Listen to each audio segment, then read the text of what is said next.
Հարուս սիրելի հայրենակիցներ, եթերում կրկին քաղաքական խաչմերուկն է։ Այսօր արդեն փետրվարի 19-ն է եւ այս հաղորդման ընթացքում հիմնական քննարկման թեման հայկական երկաթուղիների հարցն է, որը որ գիտեք, Ռուսաստանն է կառավարում 20 տարուց ավել եւ հիմա Ռուսաստանից մի քանի հայտարարություններ են հնչել, որոնք որ կարևոր են, կարծում եմ, մեր քննարկման համար, քանի որ մենք տեսանք նաև Փաշինյանի հայտարարությունը եւ հիմա փաստացի Ռուսաստանից մենք ունենք արձագանքներ Փաշինյանի հայտարարությանը։ Արձագանքել է Մարիա Զախարովան, ինչպես նաև Շոյգուն, անվտանգության քարտուղար, Ռուսաստանի անվտանգության քարտուղար Շոյգուն։ Շատ կարևոր հարց է սա քննարկման, բնականաբար նաև կխոսենք, թե ինչ է տեղի ունենում տարածաշրջանում, ասեմ, որ իմ կանխատեսումներով հավանականություն, այսինքն շատ մեծ է, որ հիմա լարվի տարածաշրջանը, Իրանը, այսի նկատի ունեմ, հավանականությունը շատ է մեծացել պատերազմի այս մի քանի օրերի ընթացքում, եթե մի 3-4 օրերի ընթացքում պատերազմ տեղի չունենա, ապա ամենայն հավանականությամբ արդեն սպասեն մինչև մարտի 18, 19, 20-ը, դրանից հետո նոր հնարավոր է ինչ-որ զարգացումներ տեղի ունենան Իրանի շուրջ, թե չէ, այս 3-4 օրերը կարծում եմ, որ կրիտիկական են եւ կարող է պատերազմը սկսվել։ Այսինքն շատ կարևոր ինդիկատորներ կան, որոնք որ վկայում են այն մասին, պատերազմը շատ հեռու չէ, այն շատ մոտ է։ Նախքան հաղորդումը սկսելը կրկին հիշեցնեմ արագ լայքերի համար։ Երեկվա մեր կոչերին արձագանքողներ ճիշտ է եղան, բայց մի փոքր քիչ դիտվեց երեկվա հաղորդումը, հասկանում եմ, որ երբ որ Հայաստանին չի վերաբերվում հաղորդումը, վերնագրերից մարդիկ ավելի պասիվ են սկսում դիտել, բայց դուք գիտեք, ես միշտ եմ սկսում եմ Հայաստանով եւ հետո նոր անդրադառնում եմ միջազգային կարևոր հարցերի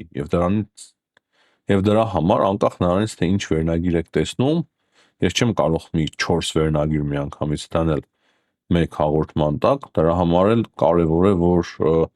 դուք մտնեք, բացեք հաղորդումները եւ կրկին մեկ անգամ եւս համոզվեք, որ մենք սկսում ենք Հայաստանին վերաբերվող թեմաներից։ Այսօր ամենակարևոր թեմաները, ինչպես արդեն նշեցի, Շոյգուի եւ Զախարովայի հայտարարություններն են, ինչպես նաեւ Նիկոլ Փաշինյանի այցը Ամերիկայի Միացյալ Նահանգներ, Գազայի մասով կարևոր հանդիպում է նախատեսված, գիտեք, Թրամփի նախաձեռնած այդ խաղաղության խորհուրդը, որին միջայլոց 3 հայտարարություն եղավ, հրաժարվում է միանալ Վատիկանը, բայց լավ է, որ Հայաստանը միացել է, լավ է, բայց մենք նաև հասկանում ենք այն, որ Հայաստանը այդտեղ ֆինանսական ներդրումներ չպետք է ունենա եւ չի կարող փաստացի ունենալ։ Ինչ վերաբերվում է Զախարովայի հայտարարությանը, եւ սա հետևեց Փաշինյանի հայտարարությանը, նա ասում է, որ մենք պատրաստ չենք եւ չենք հանձնի մեր երկաթգծերը, այսինքն հայկական երկաթգծերը, որոնք որ պատկանում են հիմա Ռուսաստանին, պայմանագրով 20 տարի է Ռուսաստանն է այն վերահսկում, շատ լավ գիտեք, ասում է, որ մենք չենք պատրաստվում որևիցե մեկին զիջել կամ ինչ-որ մեկ երկրի զիջել, մենք ասում են զգալի միջոցներ ենք ներդրել այս 20 տարիների ընթացքում, շատ դժվար աշխատանք ենք իրականացնում եւ այսինքն թող չհրազեն նույնիսկ որ մենք ինչ-որ երկրի կզիջենք երկաթգծերը։ Դրանից բացի նաև Ռուսաստանի անվտանգության խորհրդի քարտուղար Սերգեյ Շոյգուն է արտահայտվել այս հարցի շուրջ, սա արդեն ավելի լուրջ է, կարծում եմ, ու նա ասում է, որ երկաթուղիների կառավարման գործում Ռուսաստանին փոխանակելու Հայաստանի իշխանությունների ցանկությունը շատ վատ որոշում է, ու նրա խոսքերով շատ քիչ հավանական է, որ որևիցե այլ ընկերություն կարողանա լիովին փոխարինել ռուսական երթուղային փոխադրողին։ Հետաքրքիրը այն է, որ թե Շոյգուն եւ թե Զախարովան խոսում են Հայաստանի ժողովրդից, թե իբր Հայաստանի իշխանությունները այդպիսի հայտարարություններ անելով եւ որոշումներ կայացնելով հաշվի չեն առնում Հայաստանի ժողովրդի կարծիքը եւ Հայաստանի ժողովուրդն է տուժելու այդ որոշումներից եւ փորձում են նաեւ կրկին հուշել, այսինքն ստեղծել այնպիսի տեսություն, թե իբր արևմուտքն է, ուրիշ երկրներն են ստիպում Հայաստանին, որպեսզի Հայաստանը այդպիսի որոշումներ կայացնի եւ իբր այդպիսի որոշումները կվնասեն կոնկրետ Հայաստանի շահերին։ Սակայն իրականությունը այն է, որ Ռուսաստանի Դաշնությունը չի շահագրգռված, որպեսզի երկաթուղին գործի դեպի Ադրբեջան, Ադրբեջան-Հայաստան իրար կապի, ինչպես նաև Հայաստանը եւ Թուրքիան։ Այսինքն մենք ճիշտ ենք վերլուծում, որ Ռուսաստանի Դաշնությունը ամեն ինչ անելու է, որ այդ ամենը տեղի չունենա, եւ չնայած նրա, որ Օվերչուկը հայտարարում է, թե իրենք պատրաստ են հայկական կողմի հետ քննարկել երկաթուղիների հարցը, ցավոք ես քիչ հավանական եմ համարում, որ Ռուսաստանը իր վրա վերցնի այդ պատասխանատվությունը եւ սկսի վերանորոգել երկաթուղու այդ հատվածները։ Եվ Փաշինյանը այս առումով շատ հստակ էր եւ կարծում եմ նաեւ ճիշտ էր, մենք պետք է պահանջենք, եթե չեք հանում, եթե չեք վերանորոգում Հայաստանից Ադրբեջան երկաթուղին կամ Հայաստանից Թուրքիա երկաթուղին, ապա այն պետք է իրականացնեն ուրիշները, քանի որ հստակ քաղաքական կամք եւ որոշում կա, թե Հայաստանի կողմից, թե Ադրբեջանի կողմից, թե Թուրքիայի կողմից, թե նաեւ Միացյալ Նահանգների կողմից, այսինքն բոլոր խաղացողների կողմից, որ երկաթուղին պետք է աշխատի, պետք է գործի եւ Հայաստանը պետք է ազատվի այդ բլոկադայից։ Փաստացի նույնիսկ թուրքեր եւ ադրբեջանցիներն են կողմ դեպերականաբար հիմնվելով նաեւ իրենց ազգային ու պետական շահերի վրա, նաեւ Ամերիկայի Միացյալ Նահանգների ճնշման ներքո է։ Հիմա մենք տեսնում ենք, որ հիմնական եւ ամենագլխավոր խոչընդոտը փաստացի դառնում է Ռուսաստանն։ Եվ ես կարծում եմ, որ Հայաստանի իշխանությունները շատ ճիշտ հայտարարություններով են հանդես եկել, հատկապես Նիկոլ Փաշինյանը, եւ մենք պետք է շարունակենք ուղղակի պահանջել։ Եթե չեք վերանորոգում Հայաստանից Ադրբեջան երկաթուղու հատվածը, կոնկրետ չեք պարտավորվում կոնկրետ ինչ որ ժամանակահատվածում այն վերանորոգել, կամ չեք վերանորոգում Հայաստան-Թուրքիա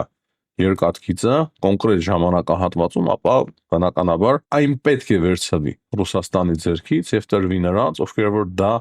կիրականացնեն։ Ես չեմ կարծում, որ այլ երկրի Հայաստանի իշխանությունները հիմա շատ արագ որոշում ընդունեն հանձնել հայկական երկաթուղիները, բայց միանշանակ է, որ հայկական իշխանությունները, Հայաստանի իշխանությունները իրանք էլ են պատրաստ իրականացնել այդ վերանորոգման աշխատանքները։ Դրա համար էլ մեկ անգամ եւս շատ պարզ նշեմ, կամ դուք եք անում, կամ միևնույն է, մենք մեր ուժերով դրան կհասնենք։ Բայց կարևոր է նաեւ մեկ բան նկատել,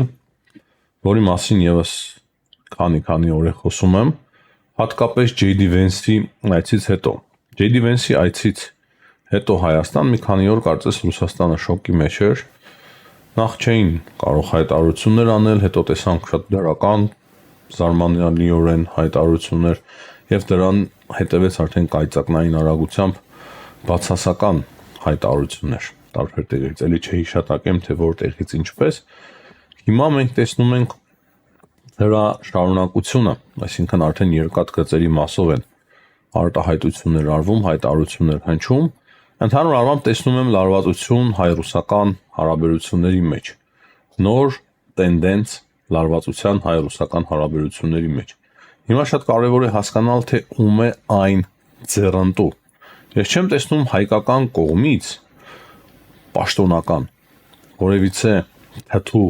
հայտարարություններ Ռուսաստանի հասցեից։ Չեմ տեսնում նման բան։ Բայց գրեթե ամեն օրվա ռեժիմով մենք տեսնում ենք շատ թթու վատ հայտարարություններ Հայաստանի հասցեին։ Խոսում է Զախարովան, խոսում է Գալուզինը եւ խոսում են էլի շատ ու շատ ուրիշներ, նույն Շոյգուն մեկ շաբաթվա ընթացքում առնվազն 2 անգամ անդրադարձել է Հայաստանին եւ այդ տենդենսը իրոք մտահոգիչ է։ Եվ սա տեղի ունենում նաեւ ընտրություններից առաջ։ Նախընտրական այս կարևոր փուլում Ռուսաստանի ասելիքը փաստացի դա է։ Եվ պատահական չէ, որ շատ անգամ իրենք խոսում են հայ ժողովրդի մասին, հայ ժողովրդի ցանկությունների, կարիքների, ցանկության, թե իբր Հայաստանի իշխանությունները ինչ անում են ի վնաս Հայաստանի ժողովրդի են անում։ Պարզ է, չէ՞, ինչու համար է դա արվում եւ ինչ նպատակներ են նրանք հետապնդում։ Դրա համար այս գալող ընտրությունները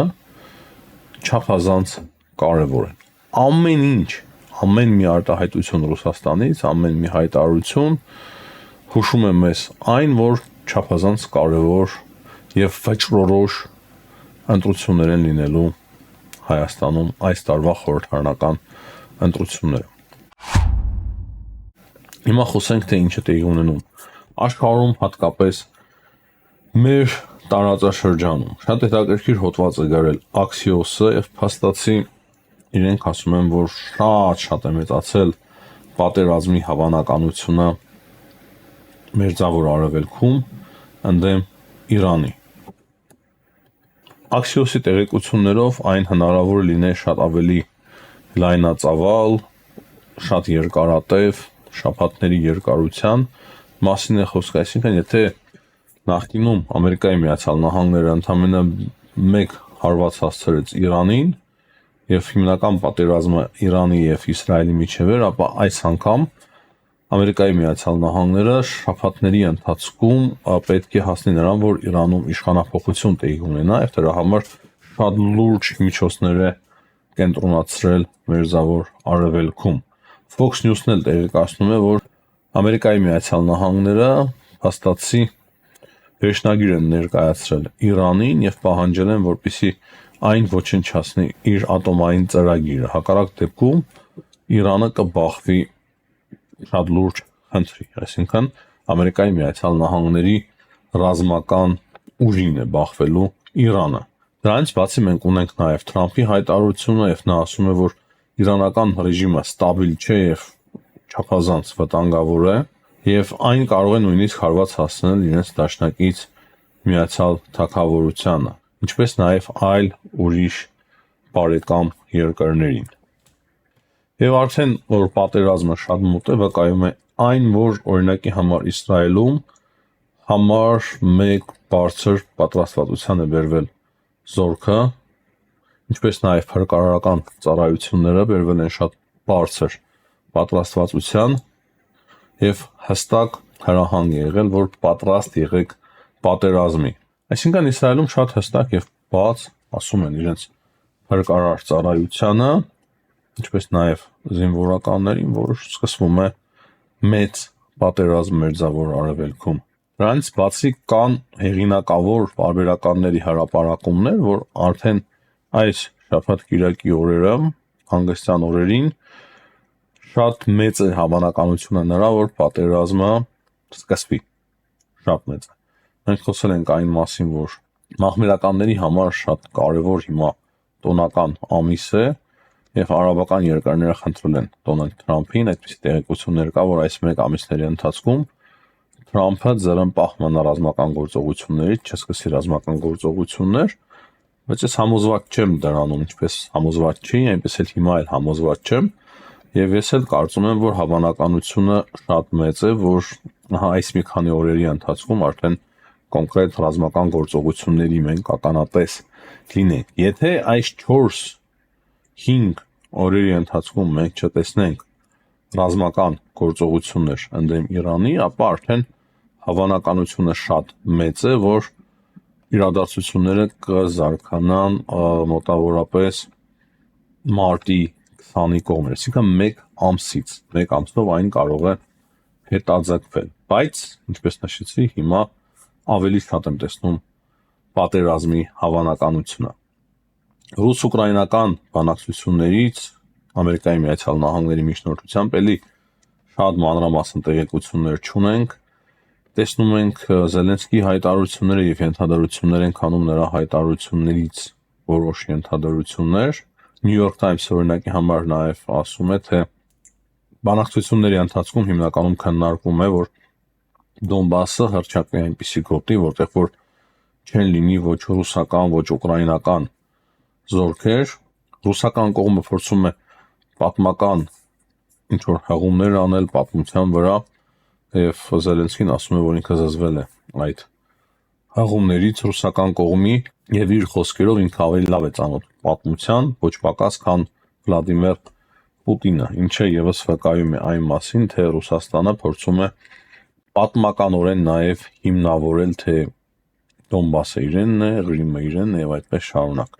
Միջայլոց նաեւ հարավային Կովկասի մասով իրենք բազմիցս փորձել են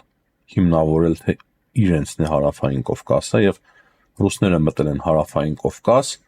ազատելու համար հարավային Կովկասը պարսիկներից եւ թուրքերից եւ իրենք համարում են, որ հարավային Կովկասը նույնպես իրենցն է, ոչ միայն հարավային Կովկասը, այլ բոլոր հետխորհրդային երկրները։ Այդպես են իրենք հղում անում պատմության վրա